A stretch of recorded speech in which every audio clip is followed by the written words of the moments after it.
Revelation 1129. From the 8th of October 1939. Thinking ability and understanding of the world. Sensibility of the heart.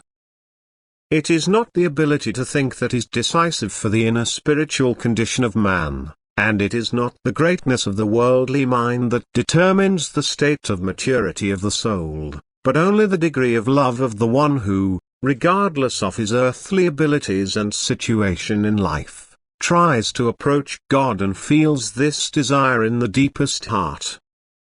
And neither worldly wisdom nor extraordinary intellectual activity belongs to this, but everyone can cultivate the feeling of the heart, since it slumbers in him as a germ, and it is every man's own business to bring this germ to bloom, and for this also every man has the ability.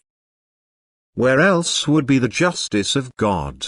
If he wanted to make the conditions for reaching perfection easier for one person and more difficult for another, the same possibility and the same advantages are available to all people. It may seem as if the natural preconditions were so different, that they must also produce different developments. The simple, uncomplicated thinking of one person seems to have an advantage, that he more readily believe.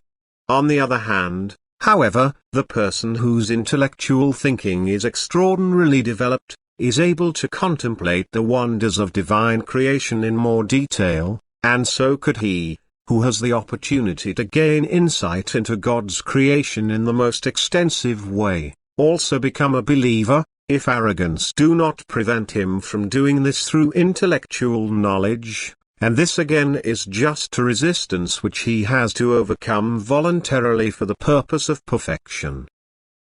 The same conditions are given to all beings, and therefore every being has to fight against the same weaknesses and faults, but victory is gained by one, in shorter time, while others often succumb and thereby only strengthen their faults and therefore always need greater strength to overcome them. And so therefore some ugly characteristic will be expressed more strongly, because they did not fight against it from the beginning, but initially only considerably contributed to its increase, and now all the greater resistance is necessary. Therefore, it never has any disadvantage for the life of the soul or the possibility of the maturing of the soul, whether man's thoughts moves in smaller or larger districts. Because in the end only the receptivity of the heart is decisive, but this is every individual's own business to develop it or to let it atrophy, because the love of God has endowed all his earthly children with this ability and only left it to the individual beings to use it according to their will.